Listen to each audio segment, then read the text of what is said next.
Syria అసలు మళ్ళీ సిరియాలో ఒక కొత్త ఘర్షణ మొదలైంది. హెచ్టిఎస్ ఏదైతే Hayat Tahrir al Sham, HTS అనే ఆర్గనైజేషన్ గ్రూప్, అది అల్ ఖైదాకి అఫిలియేట్ గా గతంలో పనిచేసిందంట. ఆ గ్రూప్ ఇప్పుడు సిరియాలోని ఒక్కొక్క నగరాన్ని క్యాప్చర్ చేసుకుంటూ వెళ్తోంది. ఇంతకుముందు అలెప్పోని క్యాప్చర్ చేశారు, ఇప్పుడు హమాని క్యాప్చర్ చేసినట్టుగా తెలుస్తోంది. సో సిరియాలో క్రమక్రమంగా అపోజిషన్ లేదా ఈ గ్రూప్స్ పట్టు సాధించడాన్ని ఎట్లా అర్థం చేసుకోవాలి? ఏం జరుగుతోంది ఈ వారం గత వారం కూడా ఈ అలెప్పోని వాళ్ళు క్యాప్చర్ చేశారు. మనం దాని గురించి డిస్కస్ చేయాలనుకుంటాం. సో గత వారం ఈ వారం జరిగిన డెవలప్మెంట్స్ సిరియాకు సంబంధించి ఏంటి చెప్తారు? లేటెస్ట్ గా మనం ఇది రికార్డ్ చేసే సమయానికి దరా అన్నటువంటి ఊరిని కూడా వాళ్ళు క్యాప్చర్ చేసుకున్నారు. పైపెచ్చు బహుశా రాబోయే కొద్ది వారం లోపు డమాస్కస్ కూడా వాళ్ళు క్యాప్చర్ చేసే దిశగా వాళ్ళు ముందుకు వెళ్తున్నారు. వాళ్ళు ఇక్కడ జరిగింది ఏంటంటే, సిరియాలో బషర్ అల్ అసాద్ని గత 12 సంవత్సరాలుగా 11-12 సంవత్సరాలుగా సమర్థిస్తున్నది ఇరాన్, తర్వాత రష్యా. వీళ్ళిద్దరూ సమర్థించారు. వీళ్ళిద్దరు సమర్థనతోటే అతను బతకగలిగాడు, లేకపోతే ఎప్పుడో అతన్ని తీసేయవలసిన పరిస్థితి. ఐసిస్ని కంప్లీట్గా ఫండింగ్ ఇచ్చి సమర్థించి దాన్ని ప్రోత్సహించి ముందుకు తీసుకువెళ్ళిందే అమెరికా. అమెరికా హిపోక్రసీ ఎంత దారుణమో మనం అర్థం చేసుకోవచ్చు. తర్వాత ఐసిస్ని మేమే దాన్ని నిర్మూలించాము అని వీళ్ళు టీకా ఇచ్చుకుంటారు, కానీ వాళ్ళని ముందుకి బషర్ అల్ అసాద్కి వ్యతిరేకంగా తయారు చేసింది అమెరికా తయారు చేసింది. అఫ్ కోర్స్ దాని వెనకాల హస్తాలు ఖతార్ కావచ్చు, సౌదీలో కొన్ని శక్తులు కావచ్చు, యుఏఈ కావచ్చు, వీళ్ళని వాడుకున్నారు, అది వేరే విషయం. కాకపోతే బషర్ అల్ అసాద్ని సమర్థించింది ఇరాన్, తర్వాత రష్యా. ఇప్పుడు చూస్తే ఇరాన్ ఇజ్రాయెల్తో డైరెక్ట్గా యుద్ధంలో ఉంది, వాళ్ళు చాలా బిజీగా ఉన్నారు. వాళ్ళ ఆస్తులన్నీ కూడా, అంటే హమాస్ కావచ్చు, హౌతీలు కావచ్చు, హెజ్బుల్లా కావచ్చు, అందరూ చాలా దెబ్బతింటున్నారు. ఇరాన్ తర్వాత ఇజ్రాయెల్ డైరెక్ట్గా ఒకరి మీద ఒకరు దాడులు చేసుకుంటున్నారు. ఈ పరిస్థితుల్లో ఇరాన్ సిరియా మీద ఎక్కువ ఫోకస్ పెట్టలేకపోయింది. అలాగే రష్యా రష్యా వాళ్ళు కంప్లీట్గా యుక్రెయిన్ యుద్ధంలో వాళ్ళు చాలా బిజీగా ఉండి వాళ్ళు సిరియాకి పెద్ద ఫోకస్ ఇవ్వలేకపోయారు. ఇదే అదును చూసుకుని అమెరికన్ ఇంట్రెస్ట్స్, వెస్టర్న్ దేశాలు వీళ్ళు ఏం చేశారంటే, ఆ రెబెల్స్ ఎవరైతే ఉన్నారో వాళ్ళకి వీళ్ళు ఫండింగ్ ఇచ్చి, వాళ్ళకి సమర్థన ఇచ్చి వాళ్ళని ముందుకు తోశారు. మనం చూస్తే కనుక అమెరికన్ పర్సోనల్ క్యారియర్స్ ఉంటాయి కదా, వాళ్ళ ఆర్మీని తీసుకువెళ్ళేటువంటి ల్యాండ్ మైన్స్కి వ్యతిరేకంగా తట్టుకొని నిలబడగలిగినటువంటివి, స్నైపర్ ఫైర్సు, బుల్లెట్ తర్వాత షెల్ఫ్ అటాక్స్ నుంచి తప్పించుకోగలిగినటువంటి వాళ్ళ ఆర్మర్డ్ క్యారియర్స్, వాటిని వాడుకుని ఈ రెబెల్స్ అలెప్పో, హమా, తర్వాత దారా ఈ ఊరిలోకి వెళ్తున్నారు వాళ్ళు. అంటే ఇవన్నీ ఎక్కడి నుంచి వచ్చాయి వాళ్ళకి. అలాగే వాళ్ళు తీసుకున్నటువంటి వెపన్స్ కూడా అమెరికన్ ఆటోమేటిక్ రైఫల్స్ దొరికాయి. అలాగే మనం చూస్తే 28 వాళ్ళ ఆర్గనైజేషన్స్, 21 ఆర్గనైజేషన్స్కి అమెరికానే సమర్థిస్తున్నట్టు మనకు అర్థమవుతుంది. కాబట్టి తప్పకుండా ఇది అదును చూసుకొని ఇంకొక అంశం అక్కడ లేవనెత్తారు వీళ్ళు. ఇవన్నీ అల్ ఖైదాకి అఫిలియేటెడ్ గ్రూప్స్ కదా సార్. సో అల్ ఖైదానే అమెరికన్ సపోర్ట్ తో నడుస్తుంది, అది అర్థం చేసుకోవాలి మనం. ఎగ్జాక్ట్లీ దట్ ఈస్ వాట్, అదే అందుకే అడుగుతున్నాను నేను. అంటే అల్ ఖైదాకి వ్యతిరేకంగానే యుద్ధం అని ప్రకటించిన అమెరికా ఒకవైపు అల్ ఖైదాతోనే కంటగాగడం, అల్ ఖైదాని ప్రేరేపించింది అమెరికా. సో ఈ హిపోక్రసీ గురించి ఒకసారి చెప్పండి. అదే అసలు ఏం జరిగింది చెప్పండి. జాక్ సులివాన్ ఇప్పుడు వాళ్ళ national security adviser, American national security adviser. అతను గతంలో మనకు ఒబామా అడ్మినిస్ట్రేషన్లో హిలరీ క్లింటన్ కింద ఒక అధికారిగా పనిచేశాడు. అతను ఇంటెలిజెన్స్ ఆఫీసర్గా అతను ఇచ్చినటువంటి రిపోర్ట్ వికీలీక్స్లో లీకే బయటకు వచ్చింది. ఆ వికీలీక్స్లో వచ్చినటువంటి రిపోర్ట్లో మనకు అల్ ఖైదా మన ఇంట్రెస్ట్కి అనుగుణంగా ఉన్నారు కాబట్టి మనం లిబియాలో అల్ ఖైదాను వాడుకుని మనం అక్కడ ఉన్నటువంటి గదాఫీ రెజిమ్కి వ్యతిరేకంగా మనం చేసేది కరెక్టే అని చెప్పేసి అతను ఇచ్చిన రిపోర్ట్ లీక్ అయింది. అంటే అమెరికా ఒక సైడు అల్ ఖైదా లాంటి సంస్థలకు వీళ్ళు ప్రోత్సాహం ఇచ్చి, వాళ్ళ ఫండింగ్ ఇచ్చి, వాళ్లను ఇరాన్ ప్రాక్సీస్కి వ్యతిరేకంగా, బషర్ అల్ అసాద్కి వ్యతిరేకంగా వాళ్ళని పురిగొల్పి వాళ్ళని వాడుకుని, ఇంకో సైడ్ ప్రపంచానికి మాత్రం వీళ్ళు టెర్రరిస్ట్ ఆర్గనైజేషను, మేము వీళ్ళని కంప్లీట్గా ఎలిమినేట్ చేసే ప్రయత్నం మేము చేస్తామని చెప్పేసి ఒక హిపోక్రసీ, ఒక కంప్లీట్ ద్వంద్వీకరణ అనేది వాళ్ళు చేశారు అమెరికన్స్.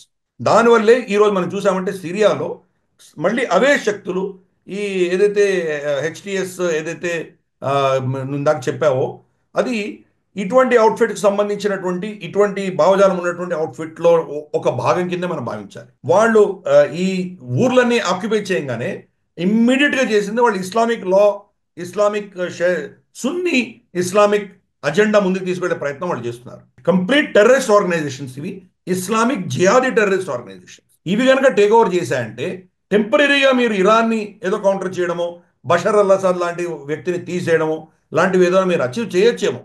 కానీ అల్టిమేట్గా లాంగ్ రన్లో అల్ఖైదా లాంటి సంస్థలు కానీ ఐసిస్ లాంటి సంస్థలు కానీ వచ్చాయంటే ప్రపంచానికే భయంకరమైన కంటకంగా తయారవుతాయి ఇవన్నీ. అమెరికా గతంలో కూడా ఇవే చేసింది. ఇటువంటి టెర్రరిస్ట్ ఆర్గనైజేషన్ ప్రోత్సహించి వాళ్ళకి ఫండింగ్ ఇచ్చి వాళ్ళని ప్రపంచంలో ఈ యొక్క యుద్ధాలు జరిగేలాగా వాళ్ళని ప్రేరేపించడం వల్ల వాళ్ళ అస్త్రశస్త్రాలు అమ్ముకునేటువంటి ఒక మొత్తం మెకానిజం పెట్టుకున్నారు వాళ్ళు. మిడిల్ ఈస్ట్ అంతా ఈరోజు తగలబడుతుంది. ఒక యుద్ధం చల్లారుతోంది అనగానే ఇంకోటి మొదలైంది. ఇది చూస్తే కనుక టైమింగ్ కూడా చూస్తే కనుక ఈ సిరియా మీద జరుగుతున్న దాడులు, లెబనాన్లో ఉన్నటువంటి హెజ్బుల్లా, తర్వాత ఇజ్రాయెల్ ఇద్దరు కాల్పుల విరమణ ఒప్పందం చేసుకోగానే ఇమ్మీడియట్గా అటాక్స్ జరిగాయి. అంటే బషర్ అల్ అసాద్ ఆయన వీక్గా ఉన్నాడు, ఆయన సమర్థించే రష్యా, తర్వాత ఇరాన్ ఇతరత్ర యుద్ధాల్లో బిజీగా ఉన్నాయి అని చూసి అదను చూసి వీళ్లకు సమర్థించి వీళ్ళని లోపలికి తోశారు. వీటన్నిటిలో కూడా టర్కీ చాలా డర్టీ గేమ్ ఆడుతుంది. అది ఉత్తర సిరియాలో కుర్దిస్తాన్ ప్రాంతానికి సంబంధించినటువంటి కుర్దులు ఎవరైతే ఉన్నారో అక్కడ దాచుకుంటారు వాళ్ళని టెర్రరిస్ట్ ఆర్గనైజేషన్ కింద టర్కీ భావిస్తుంది. ఎందుకంటే కుర్ద్లు ఏమనుకుంటారంటే కుర్దిస్తాన్ కావాలి మాకు అంటే టర్కీలో ఉన్న కొంత భాగము, సిరియాలో ఉన్న కొంత భాగము, ఇరాక్లో ఉన్న కొంత భాగము, ఇవన్నీ కూడా కలిపి కుర్ద్ అన్నటువంటి జాతికి మాకు సపరేట్ దేశం కావాలి అని పోరాటం చేస్తున్నటువంటి వాళ్ళు. బ్రిటిష్ వాళ్ళు 1945-47లో వాళ్ళ అధీనంలో ఉన్నప్పుడు గీతలు గీసి వాళ్ళు ఈ దేశాలు తయారు చేసినప్పుడు కుర్దులని 3 దేశాల్లో విభజించి వెళ్ళిపోయారు వాళ్ళు. కాబట్టి అప్పటి నుంచి వాళ్ళ డిమాండ్ ఉంది. టర్కీ ఇప్పటికి కూడా వాళ్ళని నాశనం చేయాలి అన్న దిశగా వాళ్ళ ప్రయత్నాలు చేస్తున్నారు. కాబట్టి టర్కీ సమర్థన కూడా ఈ రెబల్స్కి ఉన్నది అని మనకు అర్థమవుతుంది. కానీ అఫీషియల్గా టర్కీ ఏం చెప్పిందంటే సిరియా యొక్క బౌండరీస్ని మేము గౌరవిస్తాము, వాళ్ళ సరిహద్దులు గౌరవిస్తామని చెప్పారు వాళ్ళు.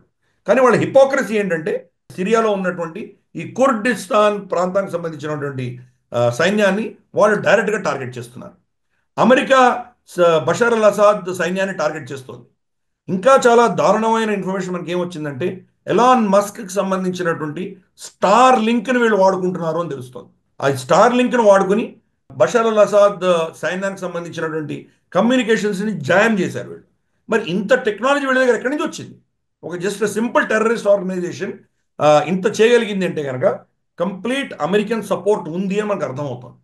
అంటే జో బైడెన్ ప్రభుత్వం దిగిపోయేంత లోపు ఎన్ని రెజిమ్ చేంజ్ చేయాలో అవన్నీ ప్రయత్నాలు వీళ్ళు చేస్తున్నారు. దీని వెనకాల విక్టోరియా న్యూలాండ్ హస్తం ఉన్నది మనకు స్పష్టంగా అర్థమవుతుంది. ఆవిడ మనకు తెలుసు, మనకు యుక్రెయిన్లో ప్రభుత్వాన్ని ఎలా మార్చిందో ఆవిడ తెలుసు మనకు, మైదాన్ రెవల్యూషన్ చేసి. ఇప్పుడు జార్జియాలో జరుగుతున్నటువంటి అల్లర్లు కూడా ఆవిడే బాధ్యురాలు. అలాగే సిరియాలో ఈ రెజిమ్ చేంజ్ కూడా ఆవిడే ప్రయత్నం చేస్తోంది. విక్టోరియా న్యూలాండ్ ఆవిడే ఇప్పుడు ఇంకా 40 రోజుల సమయం ఉంది. 40 రోజుల్లో ఎటువంటి విధ్వంసం ప్రపంచవ్యాప్తంగా సృష్టించబోతోందో, ఎన్ని రెజీమ్స్ చేంజెస్ చేయబోతున్నారో మనం చూడాలి. ఆల్రెడీ బంగ్లాదేశ్లో రెజీమ్ చేంజ్ చేయగలిగారు వాళ్ళు. భారతదేశం చాలా పెద్ద దేశం కాబట్టి వాళ్ళు ప్రయత్నం చేశారు. అన్ఫార్చునేట్లీ అది కుదరలేదు వాళ్ళకు. ఇంకా చిన్న చిన్న దేశాల మీద పడి చాలా వీళ్ళు మార్పులు తీసుకొచ్చే ప్రయత్నాలు చేస్తుంటారు. దీనివల్ల వాళ్ళ డిఫెన్స్ కంపెనీల స్టాక్ మార్కెట్లో విపరీతంగా వాళ్ళ వాల్యూస్ అన్ని పెరిగిపోయినాయి. అంటే కంప్లీట్ ఒక డిఫెన్స్ ఇండస్ట్రియల్ లాబీ వాళ్ళ యొక్క అజెండాను ముందుకు తీసుకువెళ్లే దిశగా ఈ ప్రాంతాలంతా కూడా అతలాకుతలం చేస్తున్నారు వాళ్ళు. అమెరికాకి ఏంటంటే వాళ్ళు ఈ మొత్తం ప్రాంతం నాశనమయ్యి ఆయిల్ సప్లై ప్రపంచానికి తగ్గిపోతే అందరూ అమెరికా దగ్గర రావాల్సిన పరిస్థితి వస్తుంది. అమెరికాలో అంత ఆయిల్ ఉంది.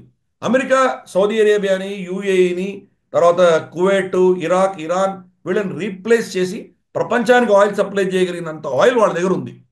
కాబట్టి అది వాళ్ళ టార్గెట్. సో ఒక ఆయిల్ ఇండస్ట్రీ కావచ్చు, 2 వాళ్ళ డిఫెన్స్ లాబీ కావచ్చు, ఈ 2 కలిసికట్టుగా ఈ దాడులు చేస్తున్నాయి.